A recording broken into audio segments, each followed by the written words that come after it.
Just do a thumbs up. Thumbs up, down, or down? Anybody? Thumbs up. Great. Okay, great. We're gonna start the meeting now. Be a bit of a delay, it seems like. Okay. Welcome, everybody. It's nice to be back. It's been a few months since we've all been in person and we have a bunch of new faces. So I'm excited to be here. Let's take the roll.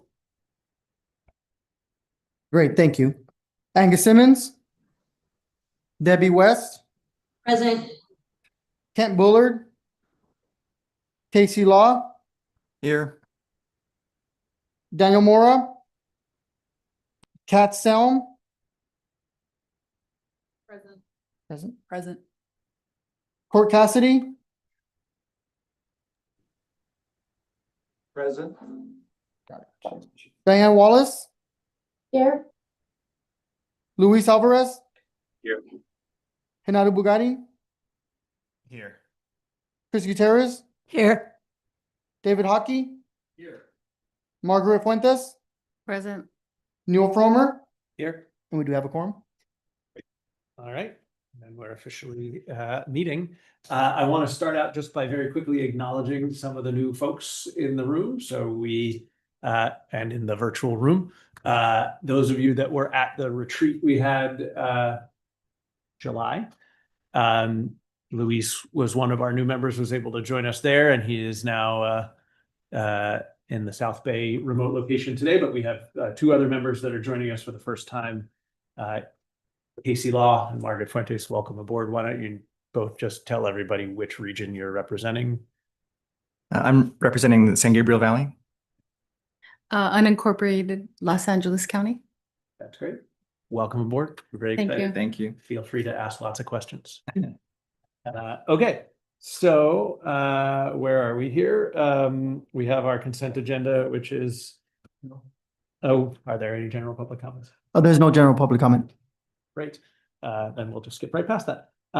So let's go on to the consent agenda. We have two items, approve the minutes from the retreat and an update on the implementation of work plan priorities. Hopefully you've all read those very carefully. Does anybody want to pull any of those for comment before we vote on them? Okay, no, can I get a motion to approve those? I move to approve. Wait a second. A second. All right. So Great. We have a first and a second. Debbie West. Yes.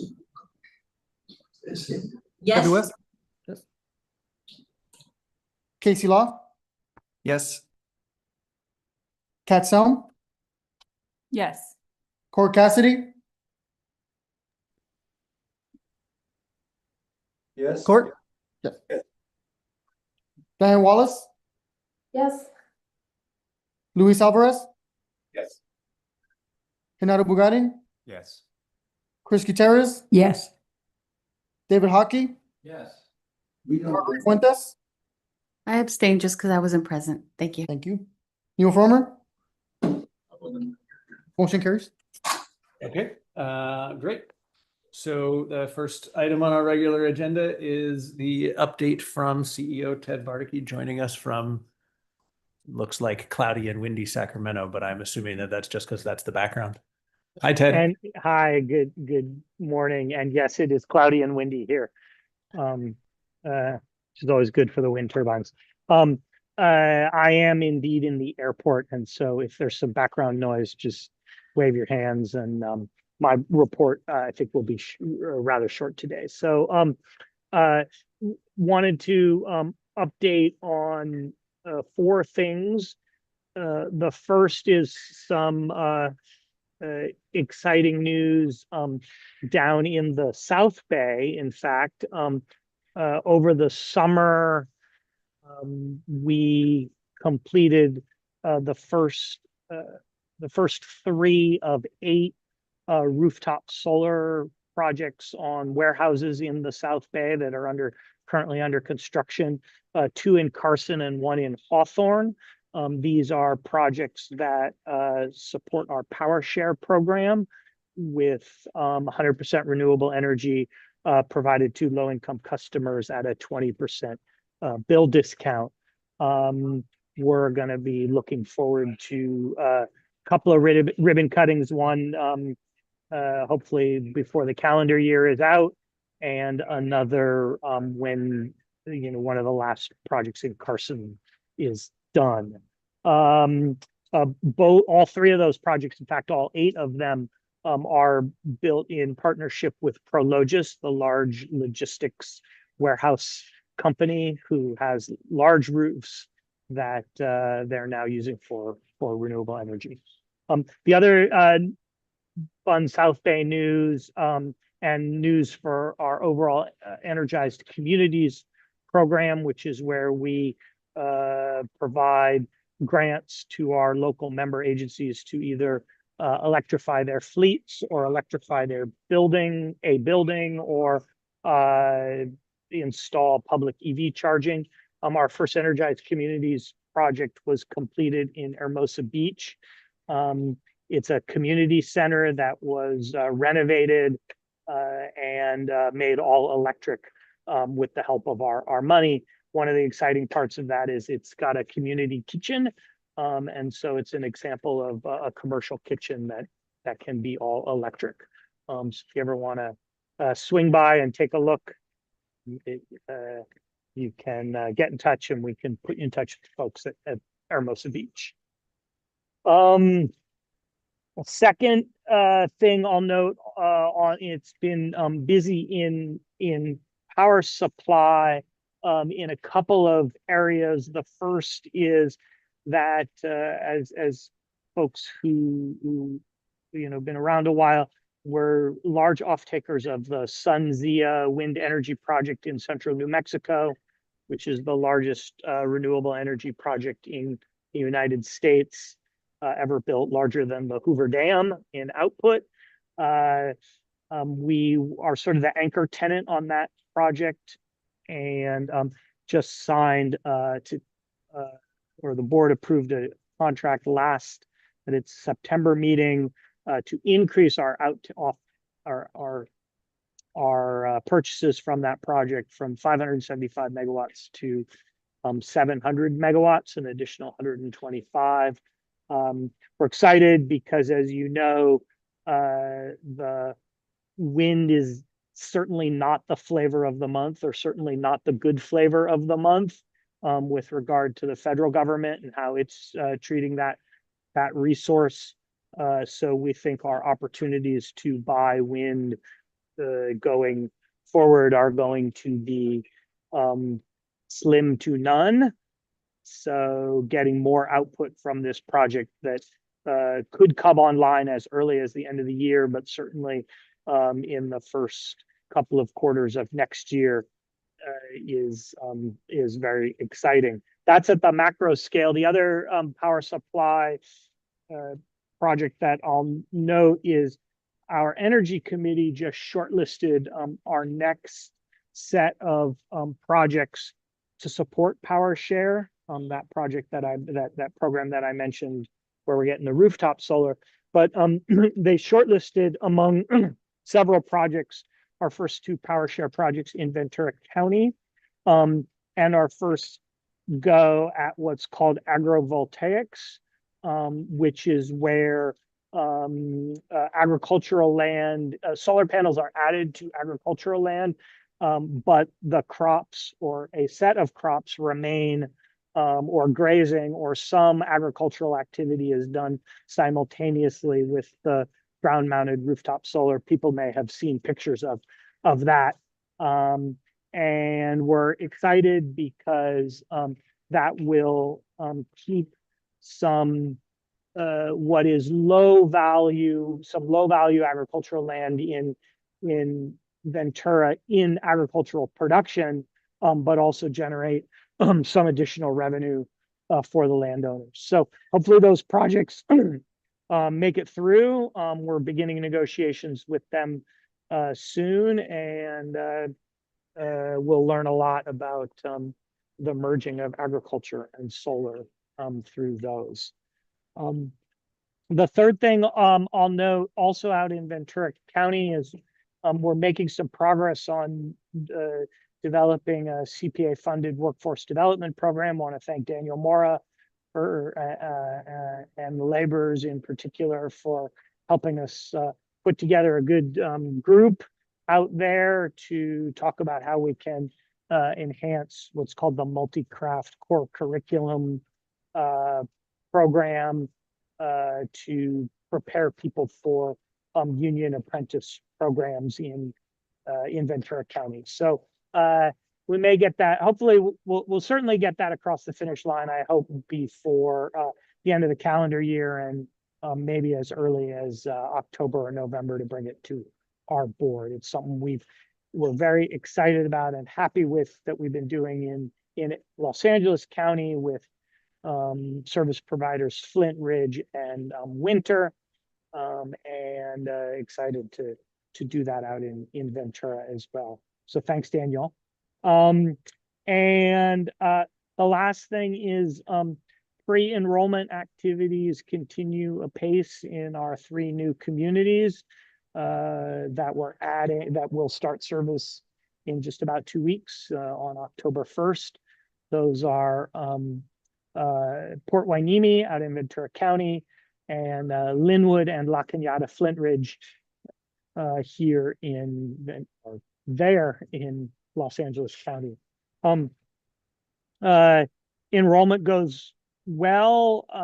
Each community has its own interests and conspiracy theories to throw out there, but we take it all in and provide good information, and where opt-outs are within the historical norms for most communities. So those were the 4 things I wanted to update folks on. I'm happy to take any questions as is usual, and welcome to our new members who I haven't met yet. We'll see you in person soon. All right, thanks, Ted. It's open for questions. We've got a lot more folks here than in the other room, so I'll start here. Any questions? Yeah, go ahead, David. Thanks, Ted, for the update. This is David Hockey. When does SunZia start, coming online? Yeah, so its guaranteed commercial operation date is October of next year, but they're making fantastic progress, and the current status report is that they are ahead of schedule. The way a large project like this comes online is for several months they will deliver what's called test energy. So that is, as they'll start commissioning turbines and commissioning the transmission line and sending bits of energy over the grid to us. That could start as early as December, but probably in the first quarter of next year. We buy that test energy at a discounted rate because it doesn't come with either certainty or resource adequacy. But that will be renewable energy that we will ultimately deliver to our customers beginning. My hunch is beginning early next year, and then full commercial operation gets declared when all of the testing and commissioning has been done, and that'll be in the 3rd or 4th quarter of next year. Thank you. And if I could just ask one follow-up question. It sounds like it's going to be a really nice complement to the solar power that Clean Power Alliance has contracted for, in that it's providing power in or it peaks in the evening, generally speaking. Is there battery associated with SunZia also, or how does it fit in with Clean Power Alliance's needs? Yeah, it's a interesting resource. The Central New Mexico wind is quite constant. So yes, it does peak at night, but it doesn't fall off that much during the day. Sorry if you're hearing the the boarding announcement here in the background, but No, we can't hear it. okay, great. I certainly can. The it's pretty constant. It's more like a baseload resource than like a night peaking. So there is no batteries associated with it. What we're really excited about it is that it's really delivering good resources overnight. You know, we've got our solar, and then our battery fleet is really helping us get through the peak. But the batteries are kind of running out of juice around 10 p.m.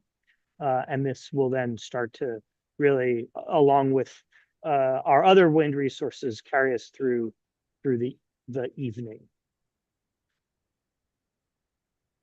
Thank you. Are there any questions in Ventura? No? Okay. How about in South Bay?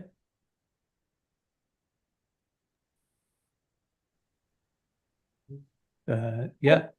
I was wondering, how I don't remember the name of the bill, but the Western Grid bill in the legislature, where is that? And are you aware that the Consumer Watchdog Group is opposing it? So Gina will cover a legislative update as on the agenda, so she'll touch on regionalization. I'll just note that the SunZia project, though it is located in central New Mexico, has a dedicated transmission line that directly connects to the California grid, and is actually will be considered part of CAISO, of the California Independent System Operator. So it's not really impacted by regionalization. But Gina will cover regionalization in her report. Okay, thanks. Of course. Great, thank you. Ted, just since David brought up the batteries, the warehouse project that you talked about in the South Bay, are there batteries there? There are not. Those projects are developed under a CPUC funded program, and the initial round of them did not allow batteries, because that initial round was before batteries were very ubiquitous and had come down in price. So they do not have batteries in them either. Those are straight solar. I know that Prologis is interested in developing batteries and has a number of proposals out there, but not on these projects. Okay, great, thank you. And then, I don't know. I have a quick question. Yeah, go ahead. In Hermosa, the electrification of the community center, does that include the theater or just the sort of ground level center? That I don't know. Court, I haven't toured it myself. But generally we fund the full electrification of buildings, and maybe if you know it well enough, that building's been under renovation for several years, Yes. or at least been talked about.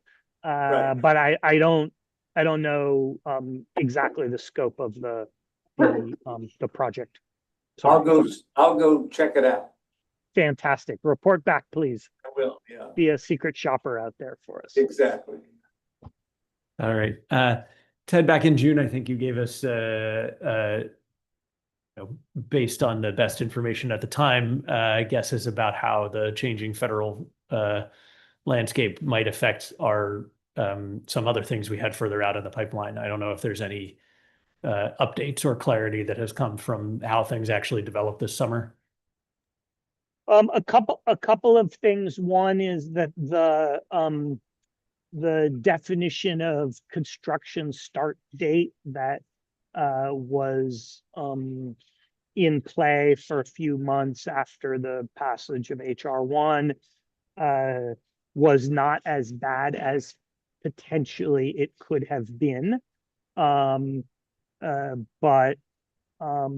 we are under the gun to bring on as much renewable energy, as much projects as we can, or at least start construction in the next 12 months. If a project can be under construction by the end of June 2026, then it's got 4 years to be completed and preserve its tax credit status. So that's really been the biggest sort of project development news. Obviously, lots of other negative things that are looking at, sort of frankly, taking down and dismantling a whole ecosystem of federal data collection, policies, programs, funding around climate change. But in the specific realm of renewable energy development, the bad news happened earlier in the year. I will also note that the how components from China will be dealt with in our large projects is in particularly in the battery projects remains an outstanding item. But I don't expect that to really come to the fore until the next calendar year in terms of how the Treasury and Customs will indeed enforce that. Great, thank you. We have one more question here. Thank you, Ted. I have a similar question. I think you just started talking about it before I was able to change my mind. But the foreign entities of concern thing, are you already seeing like aftershocks of that, or you're saying it's kind of too early and maybe next year that'll start to play out? Well, so the frankly irrationality of the policy is striking. So the way you would conduct industrial policy if you want to reshore manufacturing of any component but renewable energy component is the first thing you would do is you would shore up the domestic demand. And so you would shore up domestic demand. That would send a signal to investors to invest in new capacity, and then you could ramp down your purchases from abroad. What we're seeing is cut off purchases from abroad and destroy domestic demand.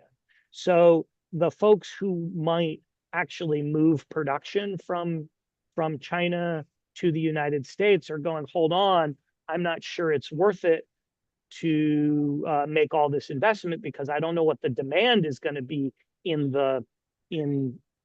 here domestically in the United States.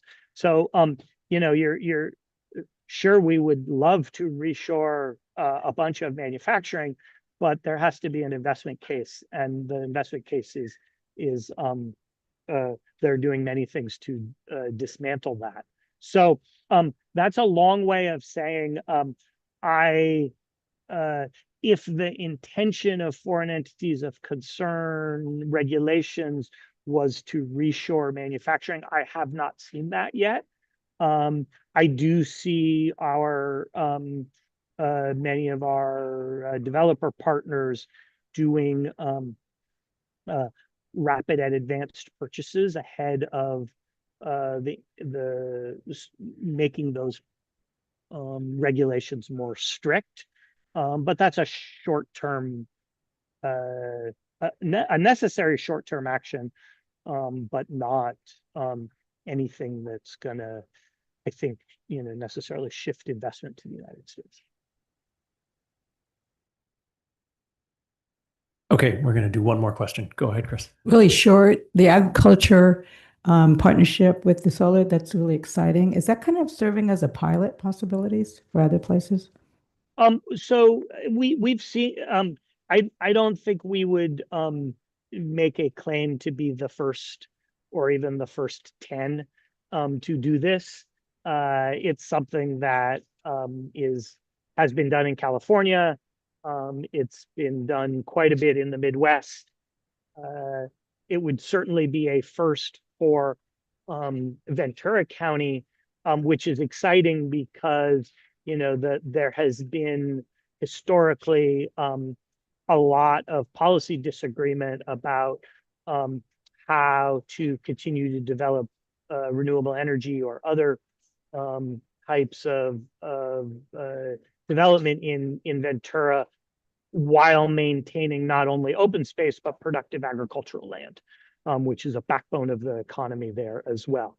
So what I'm most excited is about in that sense is not that we would be an example for others, but an example internal to Ventura where this might be a way of providing a win-win solution to that historic conflict. Great. Thanks, Ted. And as just a final thing, I know you talked about the 3 communities that are coming online in October. If I recall correctly, there's no one in the pipeline for 2026 because of the board decided to delay. Is there a pipeline started for 2027? Oh, I'm so glad you asked that, Neil. Yes, there is. At the last board meeting, our board voted to invite 2 cities to join Clean Power Alliance. Those are the cities of Cudahy in Southeast LA County and the city of Fillmore in Ventura County. The Fillmore, adding Fillmore, if they indeed do decide to join, would be very exciting because that's the last city in Ventura County that is not part of Clean Power Alliance. So we would have the unincorporated county and all cities in Ventura County if Fillmore decided to join. So they will be going through their processes over the fall. They have a end of November deadline to pass the ordinance joining the JPA before then we do our thing with the PUC. Great. Thank you very much, Ted. Thanks for taking the time. Safe travels. Thanks so much. And we'll see you. I look forward to meeting the new folks in particular the next time. Thank you. Great. Okay. Next up on the agenda is, it was already previewed by Ted, Gina Goodhill, Government Affairs.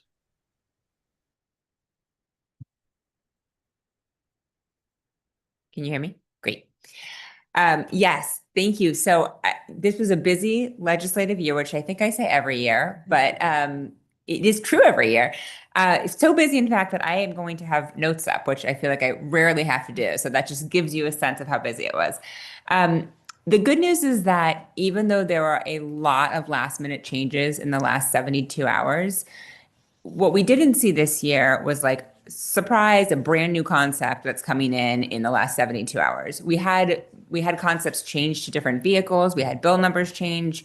Actually, we had almost every bill number change, but it wasn't like a brand new thing we've never seen. And we did get some pretty significant energy wins this year. This was a big energy year. So that is, I think, overall a more positive look back than we've had in previous years. So I'm really going to focus on 3 big bills that we spent a lot of time looking at, and then I think a lot of folks probably are already following. And the first, which was already previewed, was the sort of regionalization, which is the colloquial name for it, bill, which the entire year was called SB 540, and then in the last 72 hours was changed to AB 825. So this is the big bill that we talked about, I think, starting in December 2023. That CPA supported starting in September 2023, which builds on this Pathways initiative, which would create this multi-year, multi-stakeholder,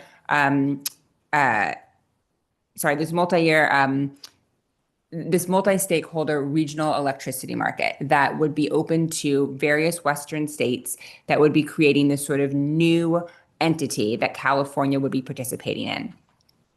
It was as just mentioned, there was some opposition from groups like Consumer Watchdog, and some sort of smaller environmental groups, a lot of the indivisible groups, and we had some really robust conversations actually with members of the CAC committee, who also I think had questions about this.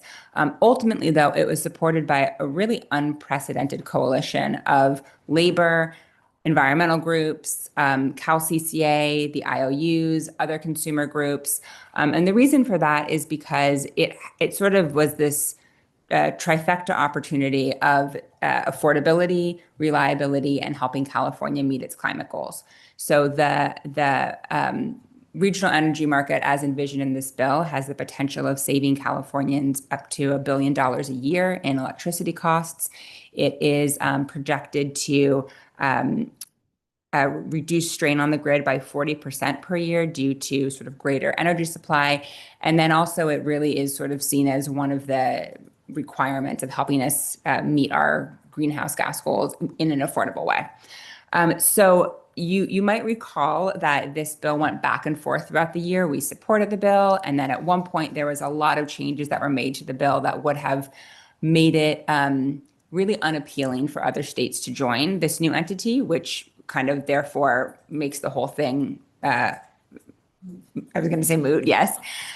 So then at that point, we opposed the bill. The final version of the bill that is now being presented to the governor pulls back some of those harsher requirements. It does add new requirements and new authorities for the PUC to have oversight, but we feel like that was a livable compromise, and we are, I think, really happy ultimately with the version this bill landed in. It's something that we think other Western states will be able to join. And so we're waiting for the governor's signature on this. It's not perfect, but we think that it's ultimately going to be a real benefit to California. I'll just note the other piece of this bill that made it so time sensitive is that there is a competing market that is being run by an Arkansas-led entity that was also looking to do the same thing that other Western states were looking to join. And so if we weren't able to sort of get this market up and running this year, it would be very unlikely, even if we didn't in future years, that it would even mean anything because other states would have joined this other entity. So there was a real time sensitivity to it.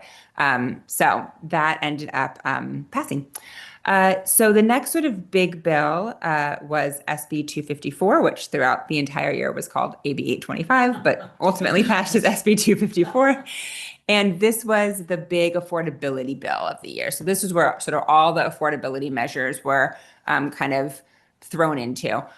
It creates new oversight for wildfire spending. It makes changes to how the wildfire fund is paid for, how wildfire-related spending is financed. A lot of that is really on the investor-owned utility side. So the piece of this that we were really focused on was how transmission would be financed. So in the summer of last year, there was a big report that came out from Net Zero, Turn, and I'm forgetting the third group that wrote it with them, but it really did sort of a deep dive on how can we use public-private partnerships to finance transmission and bring down costs. And so a lot of the ideas that were in this bill sort of came from that. And the reason that I think transmission is such a focus is because the projections on transmission are incredibly high. So in order to meet our climate goals, we're going to need a whole bunch of new transmission. The estimates right now are it's going to be $60 billion in just straight costs by 2045. I will say our own estimates and some other estimates are that if you look at sort of like the actual cost when you get to return on investments that IOUs are going to be owed, it's going to be more like $140 billion. So I'm sorry, $144 billion. So even close to double what those original investments are.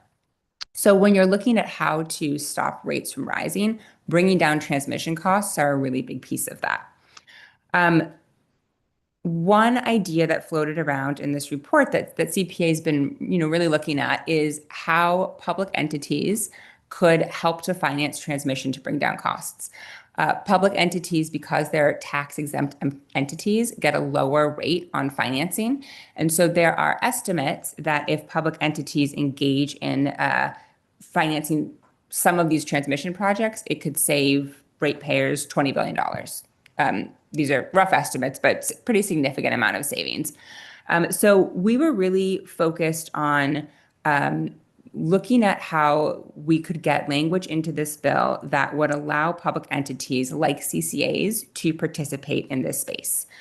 The final version of what passed is not exactly what we wanted.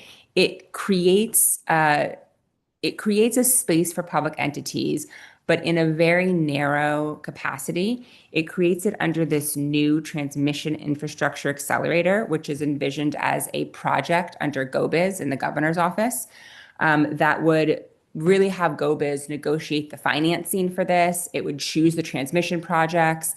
So it really makes it sort of like a narrow public-private partnership. It would also create a fund managed by iBank that would help to provide financing for some of these projects. It also doesn't really have a lack of clarity on whether, it really lacks clarity on whether CCAs can be part of this. So it wasn't ideal, but it was very much the beginning of a really robust conversation that we were part of on public financing.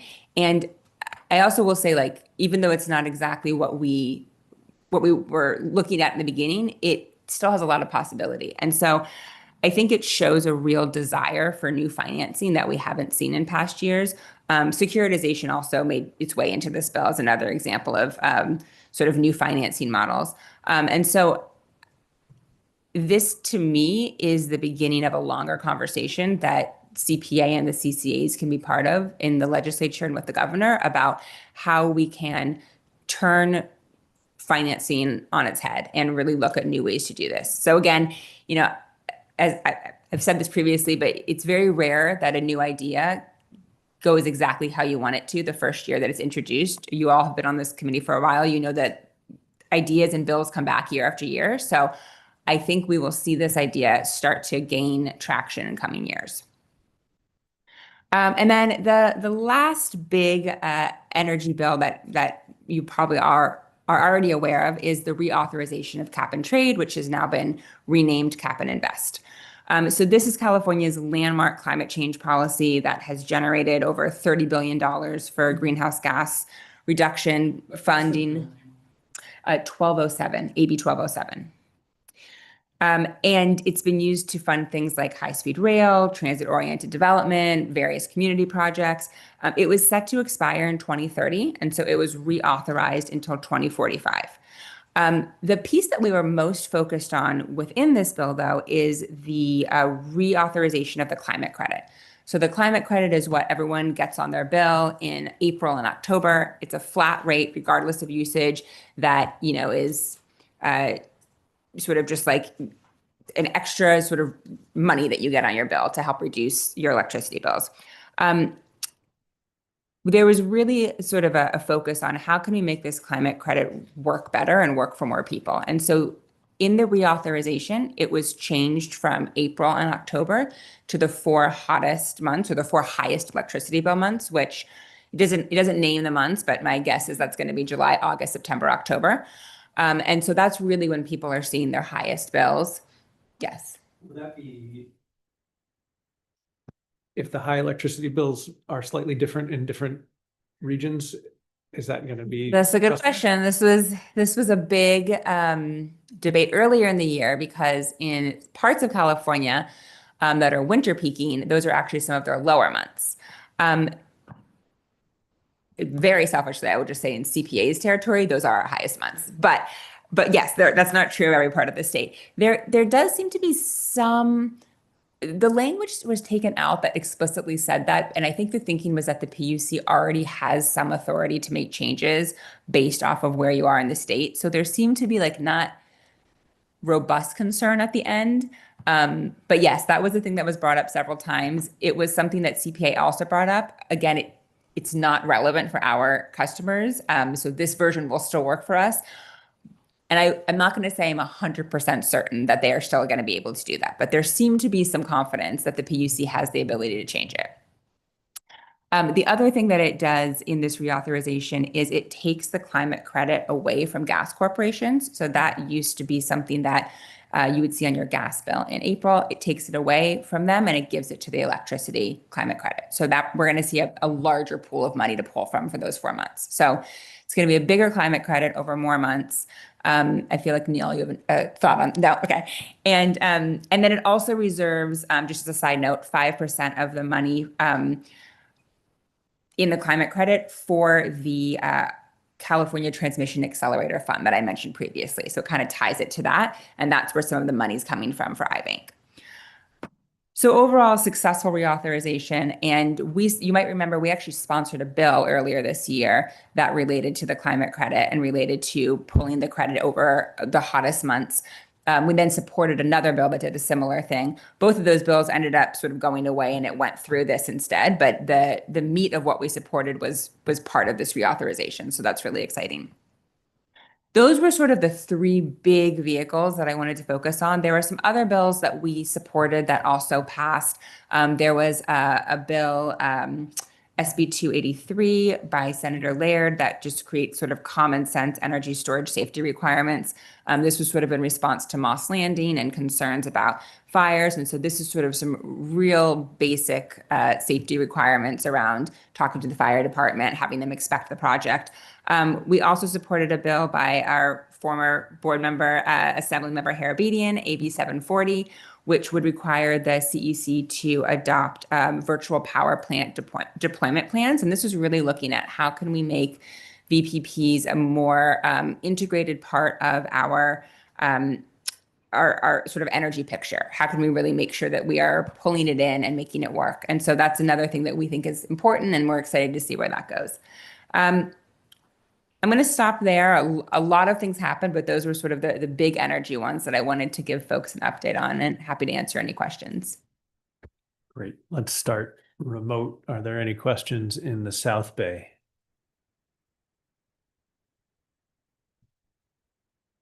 No, it looks like a no. Okay. Any questions in Ventura? No? Just a quick one. On the regional, I believe it was 825. Are there any other are there any other Western states currently in agreement to join, even if it's not necessarily official because the bill hadn't passed? But do we know of any states as of now that are pretty much locked in, or are we still like trying to create this coalition with the other states, and this was kind of the first step?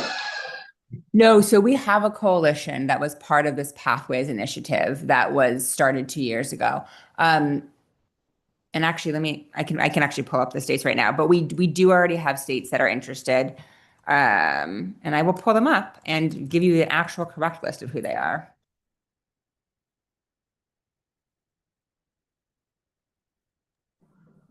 I can take another question though while I look for sort of the correct list of states. Nancy, how you do? Oh, yeah, we'll find out. I'm going to challenge you, Gina.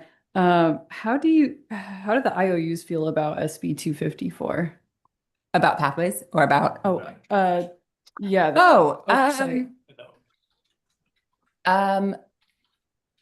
I would say the final version that passed, well, in general, the IOUs were not happy about it at all. This was a huge priority for them to, I don't know if I want to say kill, but to make changes to. I think part of why we didn't get everything we wanted was due to negotiations with the IOUs to create a passable version. Really, the wildfire fund and changes around financial structures and securitization were the big ones that the IOUs felt threatened by. And so this was, I think the version that passed would have been stronger if it hadn't been for IOU pushback, because it was quite a big priority for them to stop this from happening. We also, though, had momentum that we haven't had in past years. So I think that's part of why we got even this version passed. And yeah, my multitasking is not that good. That's just terrible. As soon as she asked the question. I looked directly at her, stopped doing anything else. Great for you as a speaker, but not so good for you as a multitasker. Okay, so it's Arizona, New Mexico, Oregon, and Washington. I think there may have been others as well, but those are ones that have been sort of working directly as part of pathways to create this initiative. Thank you. Casey, go ahead. On the regionalization, if states do not join, does it affect supply planning? Or like, say, if you have, if New Mexico chose not to join and SunZia is based there, well, I guess that's out of the How does context. it A impact? little unclear in like where the physical location is versus jurisdiction, as well as whether or not states don't participate. So it really is based off of the idea that like the more states that participate, the larger the market, the more we have, the more resources we have to work with. So if certain states that said they were going to join weren't going to join, then we would have less ability to trade with those states. It would be a smaller pool. If one state were to drop out, though, I don't think it would be the end of the world. That's different, though, from like the SunZia project. So this is really just looking at energy markets. This isn't looking at any sort of like physical transmission, or it's not looking at, it wouldn't affect sort of like the ability for our SunZia project to work. This is really building off of other energy markets that California's already had and sort of allowing us to trade resources over a larger pool. I see. And so if if someone's not in the marketplace, you can arrange transactions outside of the marketplace. Is that part of the idea? You wouldn't arrange them within the market that's being created, though there are other markets that California is part of that they might be part of. I see. Okay. Just And- really quickly, Ted just noted that. Yeah, I was going to say, Okay, go Ted. ahead. So Ted reminded me of just another big piece about 254 and sort of why the IOUs did create a workable version is that they needed funding for wildfires. So that was, they needed to be able to make the wildfire funding work. And that was a big reason why at the end of the day, there was a negotiation.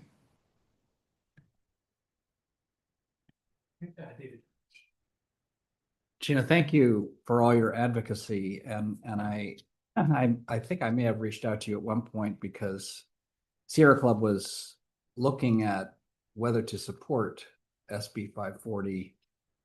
And ultimately they didn't. I have sort of two questions.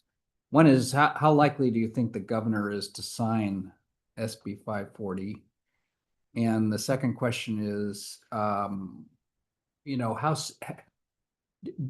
if there had been a better chance for dialogue with people like you and input from people outside the Sierra Club, do you think that some of the concerns that the Sierra Club had could have been addressed, such as, you know, they were upset that, you know, Californians would have to be using coal generated energy from other states, and loss of control from the California energy market to independent regional, or, you know, issues. How well do you think the bill ultimately addresses the Sierra Club's concerns? Yeah, it's a great question. And it was a huge discussion point throughout the year. So what was the first part of the question? How likely is it that the governor will sign it? Governor. So the governor has said that we want to make this happen this year. You know, with that said, you never actually know. And there's letters being sent to the governor encouraging him to sign, but he has said on record, like, we want to make regionalization happen this year. So I think we have a very good chance of him signing it. A lot of the concerns from some of the, and I just want to note, there were many environmental groups like NRDC, Cal Enviro Voters, EDF, who did support this bill. But a lot of the concerns from other environmental groups were, I think, based off of very well-founded fears that would not actually happen in this bill. And so, for example, California will not be buying coal. We have our own state policy that says we can't buy coal. We will not be buying coal from other states. So that's not happening. There was a huge concern that the federal government, that this is going to open us up to Trump for FERC coming in and being able to regulate us. We're already regulated by FERC. This adds no additional authorities. Many of these conversations were had multiple times with multiple advocates. And I think it just kind of came down to a level of trust and fear. And I think a lot of this was said. There were webinars on this. There was multiple attempts to have conversations, and the concerns were from very well-informed, smart people. So I'm not going to say, But I would also say that not only are they smart and well-informed, but somewhat rigid in their way of thinking and less open to compromise and I think compromise is the wrong word. Less willing to compromise on their, high standards. yes. And if the things they were scared of were real threats, I understand why they would be rigid. We don't want to buy coal. We don't want FERC to come in and tell us we can't do things. I think the reality is that there were just pieces of this that were technical that made a lot of these concerns unfounded. And despite multiple conversations, it didn't really seem to change hearts and minds in the way that I think would have made everyone feel better about it. But there were many conversations. So it came down to trust. I think it came down to trust, and I think it came down to fear about the energy crisis from 2000. And people, I think people had that in their minds. They saw a time when the energy market was really tested, and it was hard for them to see this as something different. This is the third time this bill was attempted, and the last two versions we didn't support. The last two versions were different. They were much broader. They were a real sort of new entity that covered a lot more than just markets. This really took a step back. It just talked about energy markets, and that's why us and many others felt comfortable supporting it. But I think some people had some whiplash from previous years and sort of some bad memories from it, and it was hard for them to separate this bill from past bills. With all respect, because these are smart people that were working really hard on this. I know you and many others tried very hard to bring everybody along. We did.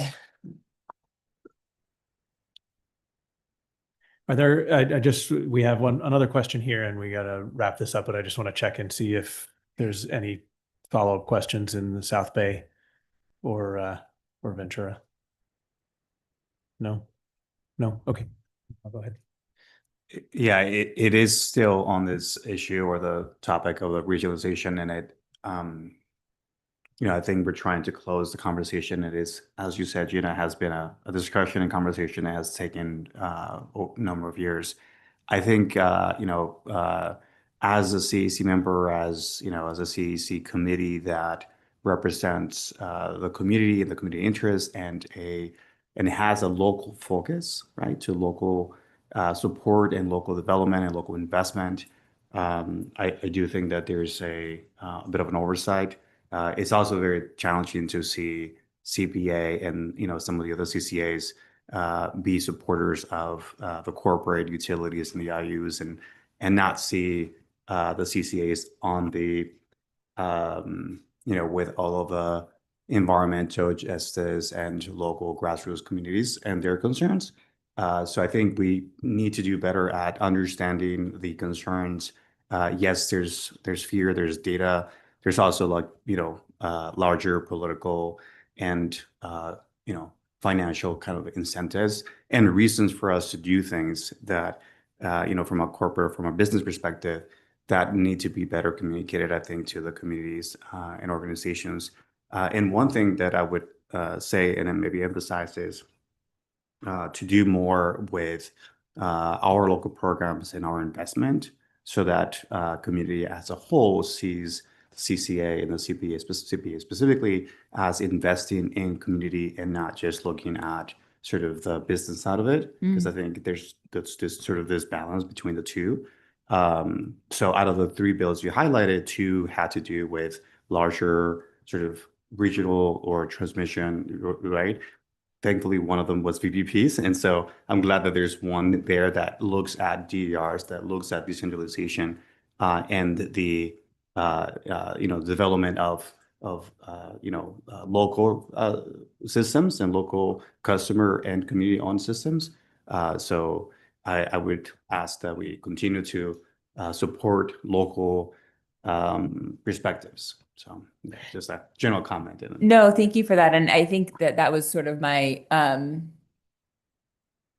partially why I really wanted to highlight that these are groups that we work with and groups that we respect that have these concerns. And I don't want to wash or write them off as sort of, oh, they don't know the whole story or they don't understand, because I think you're right. The groups that supported it were sort of looking at this larger, very valid concern about affordability, about climate, about how we're going to meet these statewide goals in a way that's affordable for everyone. And I think the groups that opposed it probably were looking at it from more of a local perspective. And so I want to make sure that even with this bill, separate from this bill in general, we are still first and foremost a community organization and that we're tapping into those groups. So any opportunities that you have throughout the year to continue to connect us, we'll be very open and happy to have those. Great. Chair's prerogative, I'll just say along the lines of that. So the previous versions of the cap and trade bill have taken that money and used some of it for big infrastructure projects, but some of it distributed through grants to communities to do community resilience or climate adaptation or energy upgrades. How is that handled in the reauthorization? Do you know? Yeah, so there, I will say it was more focused on the climate credit part in terms of how the money was reauthorized, but there was still money that went in for community projects. Let me look back and see exactly how it was broken out before I say something that's incorrect. And then I guess the follow-up question on that is, can we look at that now and understand what opportunities we might have to partner with our communities to get some of those grant dollars flowing? That's a great idea. CPA territory. Yeah. Not really a question, just to Ken.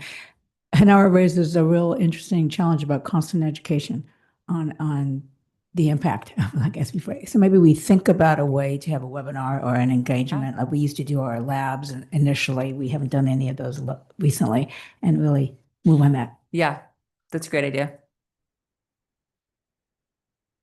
Thank you. Thank you. Thank you, Gina.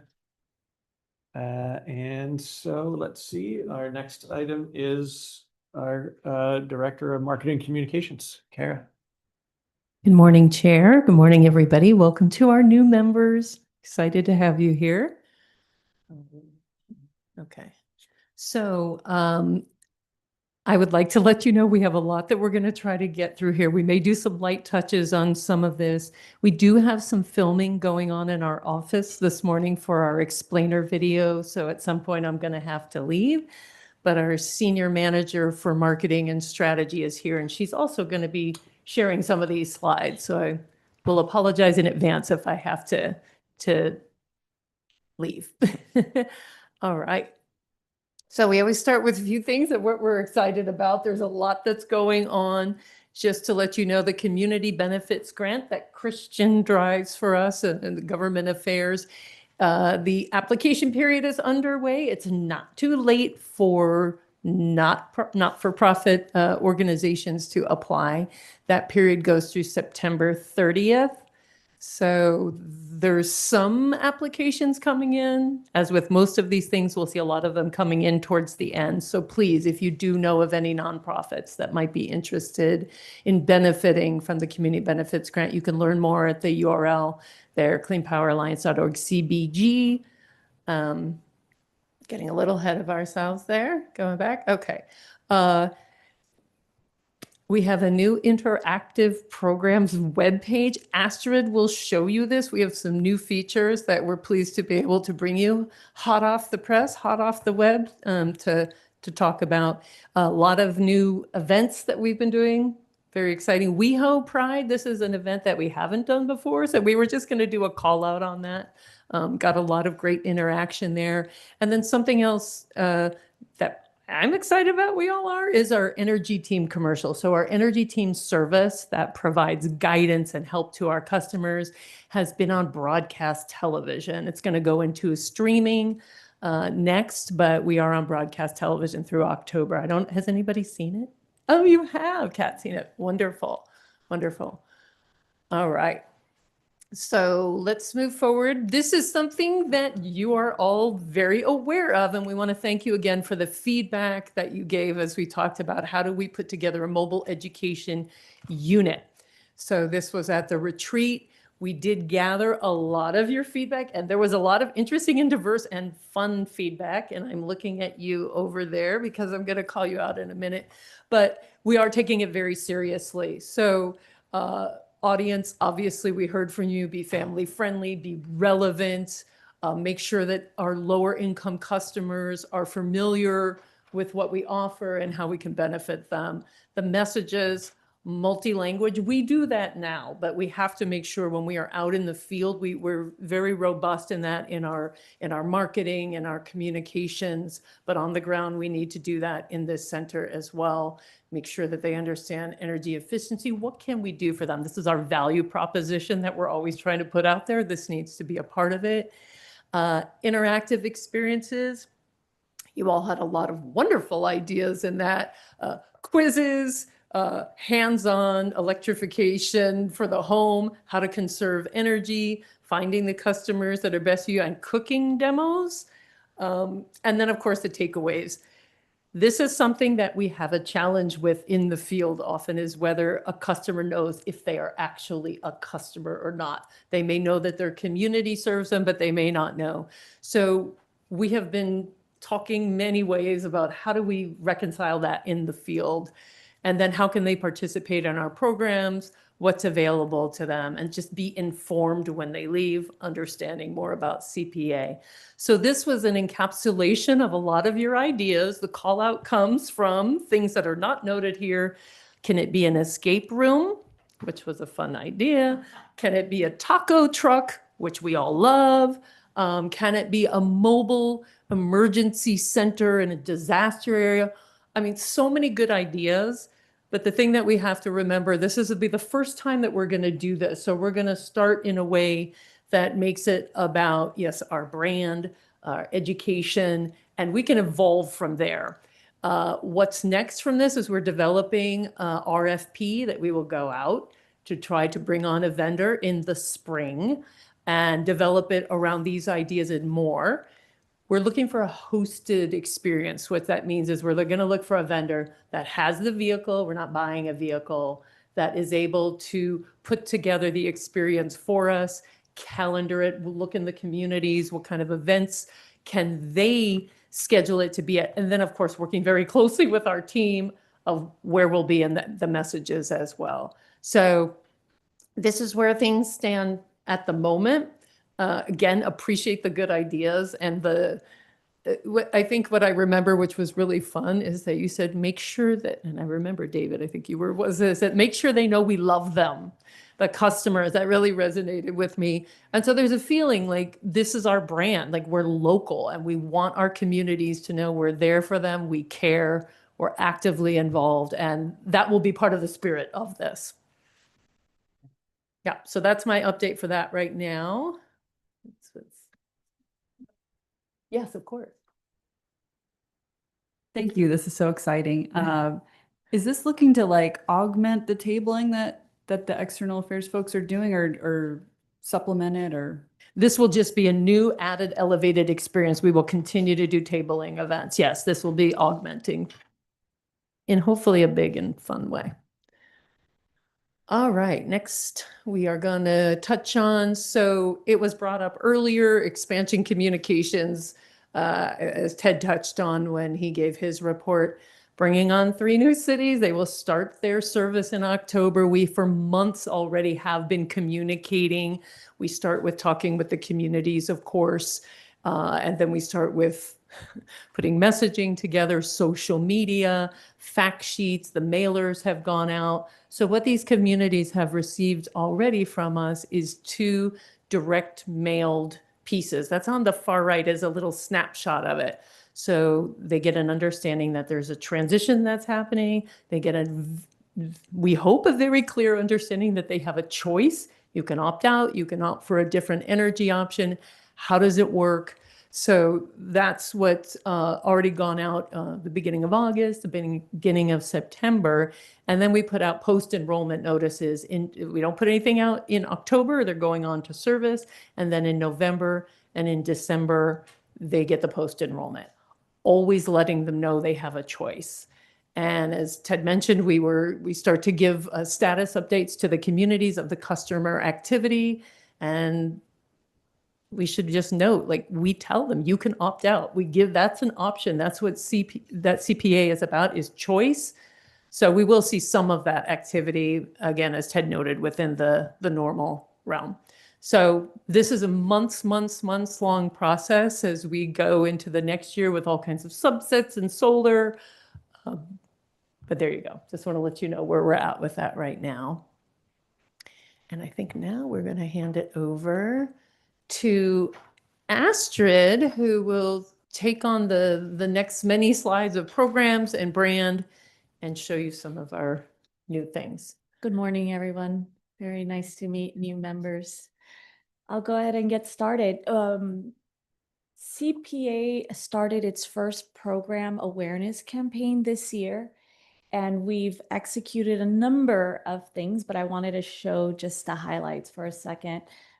If you look to the left, that is our new program webpage that allows the user to click on the different parts of the house that are relevant to them, and then they'll see the program that is related.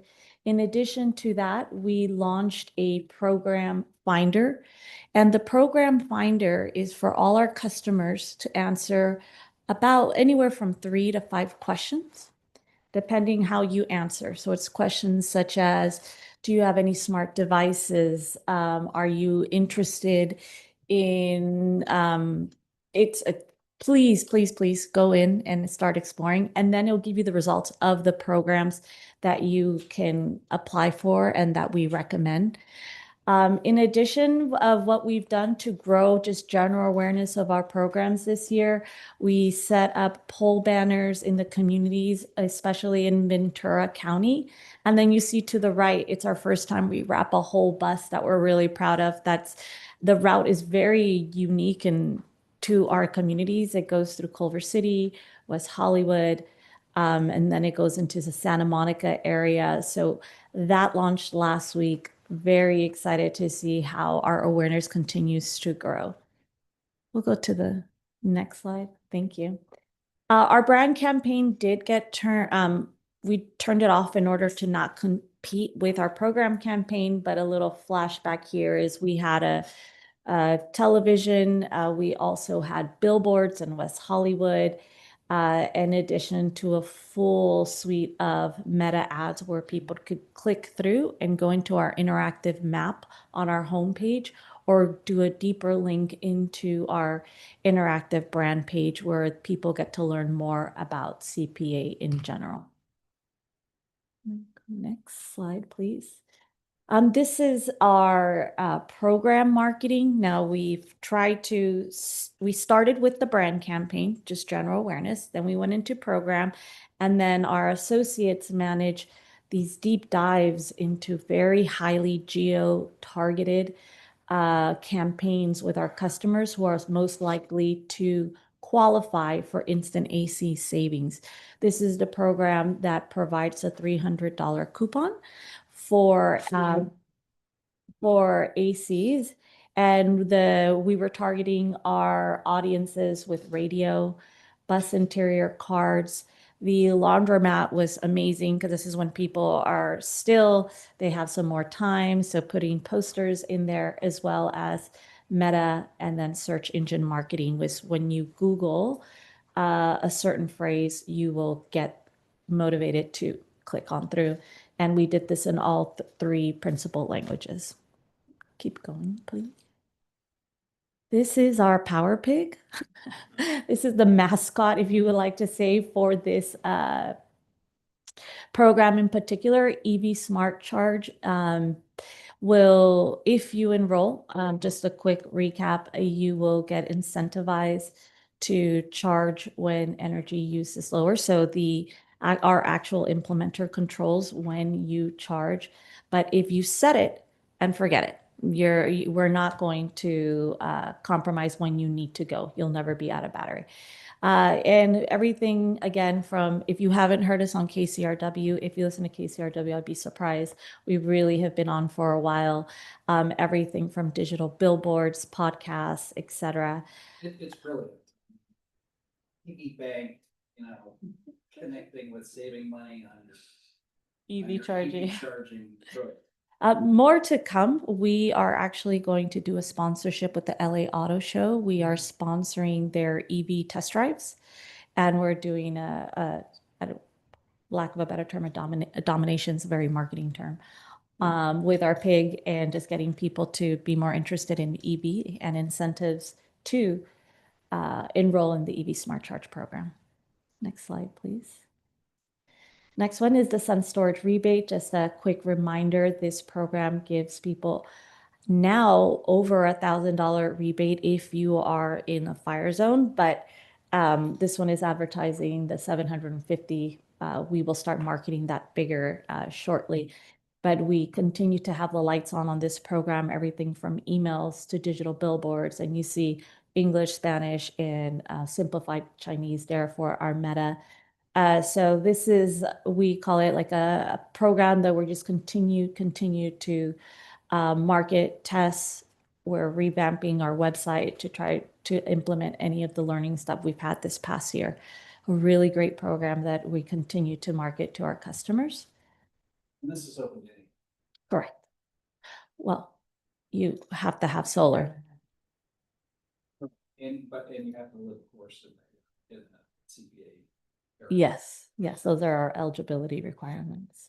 But depending on where you live or if you're income qualified, the rebate number does increase.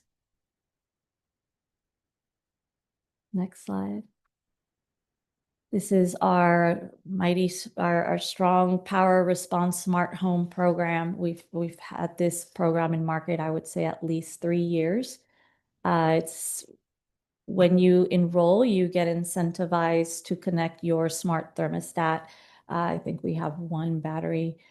I'm not remembering at the moment, but we have made great strides. We did a sponsorship with the LA Times, social media, radio, SEM, and we always have email marketing going out. We also did for the home, if you don't mind going to the next slide, Power Response Home, we did do a mailer, a postcard and a mailer that let people enroll manually, just to make sure we're providing equity for everyone. For not everyone wants to enroll in digitally, and we got some very strong responses from that. On top of that, we were on radio, social, as well as some podcasts. You can go to the next slide, please.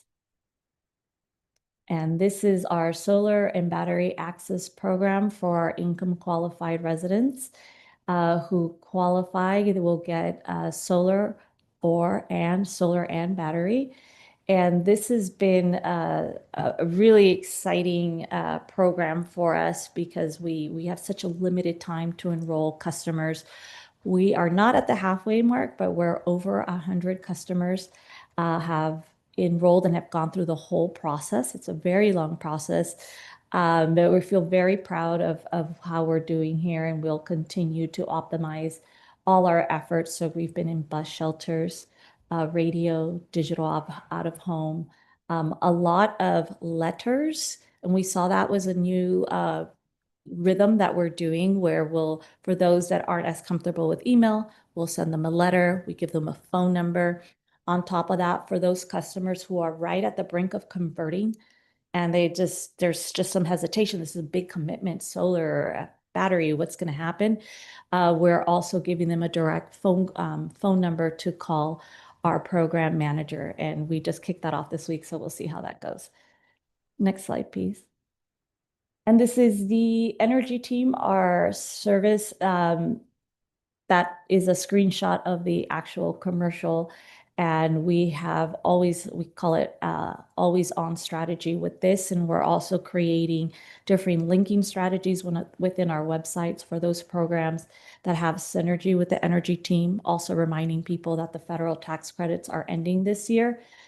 hurry, energy team can support you to close that loop for you.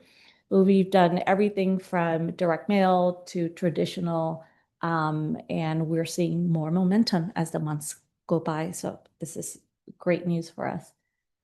Next slide. All right.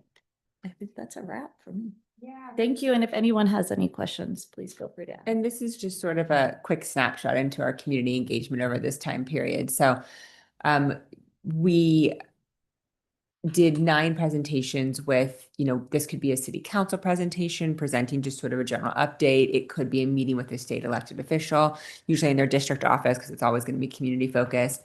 It could be meeting with a stakeholder group, a neighborhood council.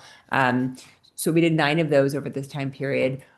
We did 9 different community events. So these are tabling events, they're climate events, they can be sort of a community celebration, anything that really allows sort of this larger banner, branding, here's who we are, giveaways. And then we had 2 meetings during this time period, which is sort of chambers of commerce, business associations. Just a couple of highlights. This picture is from the Port Hueneme Beach Festival. So this is one of our 3 new communities where we were there for 2 days and talked to folks about this change that's happening. We presented in the city of Claremont on their wildfire resilience ad hoc committee. So really that was sort of a little bit of a different direction for us, but really highlighting the different resiliency wildfire programs that we have that can help in that regard. And then we presented with CC which is a group in Ventura County, as part of their Black Business to Green Initiatives program. We did a webinar with them. They were one of our community benefit grantees, so from last year. So sort of a good example of how we can continue to work with those groups over the year. This is not explicitly said on this slide, but I'm just going to build off of this picture. So we have been both during this time period and now fast and furious with outreach events and our new communities that are coming. So I think we have 10 events this month alone, just in those 3 new communities.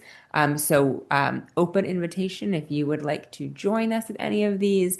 There is, not surprisingly, a lot of questions, some confusion, some suspicion in terms of what this is, why are we doing this? So I think it's always helpful to hear from real community members like yourselves as to why this is not a scary thing. So we'd love to have you there. And I think Carla sent a list out at one point.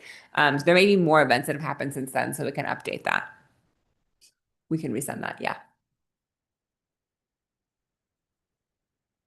There another slide? Okay. A little bit of a snapshot of what we're excited about, what to look forward to. I did mention this a little bit earlier for the EV Smart Charge.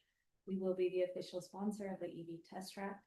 If you're interested in coming, I'm going to say talk to Carla. Just just to check it out. It's be a great event. Second is this weekend, we're actually going to be at the LA Galaxy game in Carson, promoting 3 of our income qualified programs. Instant AC savings, solar and battery access, and power response. We'll have a booth experience outside of the game. And then during the game, we have some promotion of our programs. It's our first Spanish creative led. So we're excited about that. We will have signage as well as in English, but attending to the audience there, we're really excited. So it's this weekend. I think it's the following weekend, and then last one in October. Next, the program finder. Again, please go to the page. We're calling it our beta launch. Do you want? It's fine. We're running tight on time, so we were going to present it, but it's will help you really identify the programs that are right for you. But we also are highlighting the programs that we have in the communities that we represent. In addition, I think, yeah, you can say this. yeah, she just talked about all the engagement activities. And last and not least, there will be an explainer video coming up soon. That's why there's video cameras and Kara running around. Thank you very much. Okay, great. We've got time for some questions. I can't see the other locations, but David jumped up with a question, so we'll start here. Yeah, this Sunday is at Clover Park in Santa Monica is the National Sun Day of action around, renewable energy, climate health, and all that kind of stuff. And I don't know if you guys are going to be there, but I'd be happy to take some flyers and hand them out because we'll be tabling. And What's it called? it's Sun Day. It's part of our sustainability month work. Here's I think it's 350.org or, Yes. Rise Up for a Sun Powered Planet.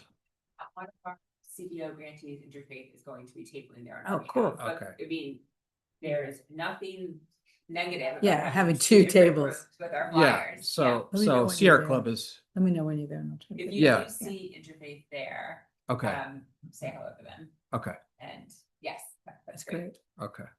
And we'll also be doing a coastal cleanup on Saturday and we'll have a Sierra Club table for that. So I'd be happy to pick up some flyers on the way out here. Yeah. Thank you. Okay, anything I'm gonna go to remote and then I'll come back here. So anything? Yeah, I have a question. I have a question. So Go Gina, ahead. sorry, Go ahead. did you say that we will be at Sunday? CPA won't be at Sunday, but David will be at Sunday, and it sounds like he's willing to bring some flyers. Got it. And my mic was off during that. Did that come through? No, Say again, please. So I said CPA will not officially be at Sunday, but David Hockey's going to be at Sunday. He will bring some flyers. And then one of our CBO grantees, Interfaith Power and Light, is also going to be there, and they will be handing out flyers for CPA as well. So sort of through them, we will be there, but just not directly as CPA. Got it. Is there a question in Ventura? No? Okay, Casey, go ahead. So I guess I was interested in the overlap of the policy work and the communications work. So I totally understand like the value proposition and like, combating misinformation and all that sort of thing. But it seems like policy is also about affordability. And that's a very natural thing where we can position ourselves as advocates for our communities, maybe the ways that other power providers cannot. Yeah. Is that too complicated to communicate, or is that actually part of your plan for presenting CPA to the communities? I wish I had the list of all the, we just presented yesterday. Do you have that? No, it's not too complicated, and I cannot speak for Kara or John, who are head of communications, but we can, and if you have any suggestions, we're open to it, but I would really need to talk to Kara of what the best way to do that on marketing their communications. Sure, yeah. Yeah, just an idea. No, it's I'm not absolutely- an expert in communications or policy, so but it just seems like a natural way to talk about affordability when like all of the legislative updates related to affordability, right? Yeah. And do you mean, and actually just to further, this is a good opportunity, especially because you're new, to sort of explain our breakout organizationally. So Astrid and Kara and that team is the marketing communications team. So that is really everything in this presentation that Astrid and Kara covered. The one like overlap that we put in here is what we sort of would consider more like outreach external affairs. And that is when we're physically in the community as CPA. And we combine that with government affairs and with sort of our legislative and policy work, partially because we are a group that is made up of local elected officials. And so there's a really strong pathway that goes between local electeds, state electeds, federal electeds. We also, our local elected officials are also very often out in our communities. They are the ones that we're sort of working with to identify events. And so that's part of how those two functions overlap. And we do talk about affordability quite a lot. So a lot of our fact sheets are geared towards affordability. It's one of the main sort of talking points when you're looking to save money on your bill. But to Astrid's point, if you have some sort of more formal recommendations, we'd love to hear them. Right. Yeah. I guess I was thinking in terms of the specific policies that we are making arguments about and like, trying to have language added and so on. Like, Yeah. is that if you position yourself as an advocate for your communities and in that context, it might not be something people are aware of even. Yeah, and we did do some messaging around like the federal rebates are running out. You know, this is sort of like the time to take advantage of tax credits in our programs. So we did sort of do that sort of overlap. But it's a great point that sort of that we could have more of a state tie-in as well to sort of those two messages. Yeah. Great. Okay. One last one. I have a question. Oh, one here and then we'll come out to you. Okay. Great to see so much activity, Astrid, and you know, on the marketing side, and so much across different mediums. I was particularly happy to see that wrap on the bus. I think that's great. And so just a recommendation, or perhaps something to consider. If I thought of, you know, I remember like the buzz was in Santa Monica. There were some billboards, and you know, I think was Hollywood, and you know, some of the things like the physical things, right? If I envisioned a heat map of all of the activity that is happening on just like the marketing stuff that has a physical kind of aspect to it, or even just the various mediums of communication and marketing, and map that across our member agencies. I wonder if there are some member agencies who have less exposure or just not accessing the same information. So perhaps just recommendations to think about how some, you know, communities like, let's say, Whittier, where I live, or perhaps Paramount, are more or less, you know, targeted or you know, accessing that information. Just as a recommendation to think through. But thank you for that update. Go ahead, South Bay. Just two short questions. The first one is, how do you guys measure like the effectiveness of each marketing strategy? And then the second question is, do we have future plans to expand those strategies to like the gateway cities? Great question. Thank you for asking. So everything that we do is measured. When it comes to out of home, we measure it through impressions. When it comes to digital, like Meta, we measure everything from engagement, means someone clicked on it, to engage with it, like left a note, gave a heart, and click-through rates if they went through to our website. We measure every single piece that you saw up there, search engine marketing, and we're also optimizing every month with our paid media agency. In addition to how we make decisions is when we are going to market awareness or program enrollment, we make sure there's a split between LA and Ventura County, and that the money, the way we're dividing it up, is a representation of the target audience. So it's a line 1-to-1 of what our goals are. Did that help answer the question? Yes, thank you. You're welcome. We have a dashboard in Salesforce that we look at religiously. Just in case you're wondering if it's all in one place, we do have it all in one place. That's great. All right. Thank you very much, Astrid, Gina. Thank you, Kara, wherever you might be. It's time to wrap up. So are there any general committee member comments before we close out? Updates, upcoming events? Go ahead, Christian. Just one thing, I know staff has already reached out, but we're looking for CPA, or CPA is looking for residential testimonials. So all the CAC members received a notice about that. We're still looking for those testimonials. So if you have anybody in mind from your communities, please let us know.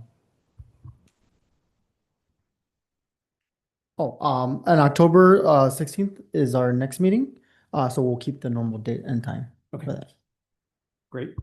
Does anybody have any items they want to add to a future agenda?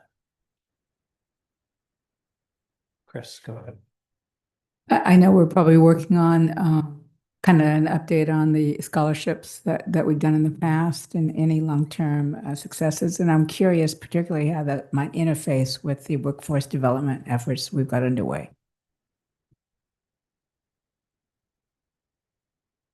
Okay. Just a reminder, yeah, our next meeting is October 16th. But next week is the CPA Board of Directors Retreat, which you have all been invited to join just a little Which bit day is that? south of here. It is Friday. Friday, the 26th. Oh, yeah. I think most everybody has RSVP'd either yes or no, but if you haven't, there's still time. Okay, great. I think that's everything we got. Let's adjourn the meeting. Thank you. Thank you. Thank you. We are adjourned. It's 11:35. Okay, you guys. Thank you.